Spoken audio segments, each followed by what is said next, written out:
யோகிராம் சுரத்குமார், ஜெயகுரு ராயா.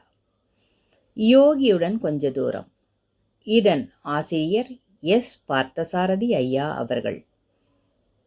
இந்த பயணத்தில் இன்று நாம் பார்க்க இருப்பது தீர்க்க சுமங்கலி. ஆச்சாரம் மிகுந்த குலத்தில் பிறந்த அந்த அம்மையாருக்கு சுமார் 65 வயது இருக்கும். அவரும் அவரது கணவரும் குழந்தைகளும் யோகியிடத்தில் மிகுந்த பக்தியும் நம்பிக்கையும் கொண்டவர்கள். அந்த அம்மையார் யோகியை பணிந்து நமஸ்கரிக்கும் போதெல்லாம், யோகி அம்மா நீங்கள் சௌபாகியவதி, தீர்க்க சுமங்கலி அம்மா நீங்கள் என்று வாழ்த்தி அருளுவது வழக்கம். யோகியின் இந்த அருள் வாக்கை கேட்டு அந்த அம்மையார் பேருவகை கொள்வார். அம்மையார் பிறந்த குலத்தில் மிகுந்த ஆச்சாரங்களும் அனுஷ்டானங்களும் அனுசரிக்கப்பட வேண்டும். குறிப்பாக பெண்கள் மிகுந்த கண்டிப்பான ஆச்சாரங்கள் உண்டு. அம்மையார் யோகியின் அருளால் எப்பொழுதும் பேரானந்தத்தில் துயிந்து வந்தார். அவர் வாழ்வில் பெரும் சோதனை வந்தது. அவரது கணவர் நோய்வாய்ப்பட்டார். அம்மையார் அவரை நன்கு கவனித்து சுசுரூஷை செய்து வந்தார். முதுமையின் தாக்கத்தினால் அம்மையாரின் கணவர் மரணமடைந்தார். கணவரின் மரணம் அம்மையாருக்கு தாங்கொணா துக்கம் தந்தது. கணவரை இழந்த வேதனையில் அவர் உடல் நலமும் பாதிக்கப்பட்டது. வாழ்வின் யதார்த்த உண்மையான மரணத்தை அம்மையாரால் தாங்கிக் கொள்ள முடியவில்லை. அவரது மகள் தன் தாயாரை துக்கத்திலிருந்து மீட்டெடுக்க பெரும் முயற்சி செய்தும் அவரால் தாயாரின் துயரை தணிக்க முடியவில்லை. முடிவில் தன் தாயை யோகியிடம் அழைத்துச் செல்ல முடிவெடுத்தார்.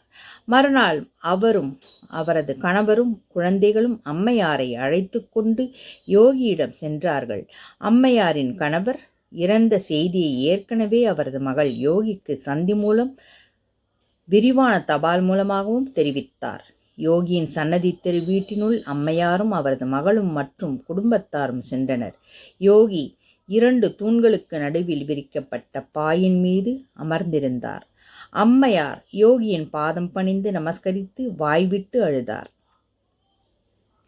சுவாமி, அவர் போய்விட்டாரே, இனி என்ன செய்வேன் சுவாமி? கண்கலங்கி யோகியின் பாதங்களை பற்றியபடி அம்மையார் கேட்டார்.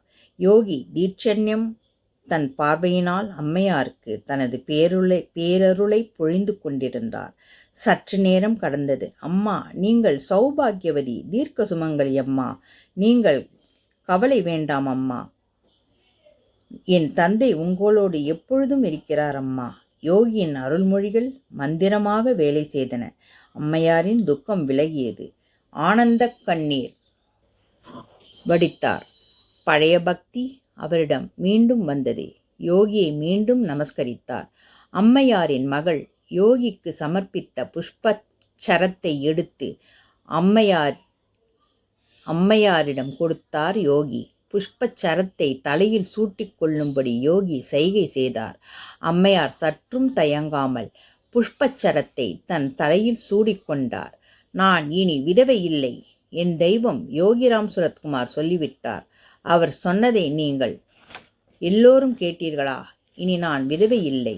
அம்மையார் ஆனந்த பரவசத்தில் தன் குடும்பம் மற்றும் எல்லோரிடமும் குடும்பத்தாரிடம் கூறினார். சில நாட்கள் கழிந்தன. அம்மையார் நான் அவரது இல்லத்தில் சந்தித்த போது அம்மையார் நெற்றில் பெரியதாக குங்குமம் இட்டு கூந்தலில் மலர்களை சூடியிருந்தார். எங்களை வரவேற்று அமர வைத்து ஆனந்தமாக பேச ஆரம்பித்தார். என் சுவாமி, என் தெய்வம், நான் தீர்க்க சுமங்கலி என்று சொல்லிவிட்டார். எனவே நான் தீர்க்க சுமங்கலிதான். விதவைக்கான எந்த நியதியும் என்னை கட்டுப்படுத்தாது. எனினும் என் சுற்றத்தார்கள் என்னுடைய இந்த சுமங்கலி கோலத்துக்கு கடும் எதிர்ப்பு தெரிவித்தார்கள்.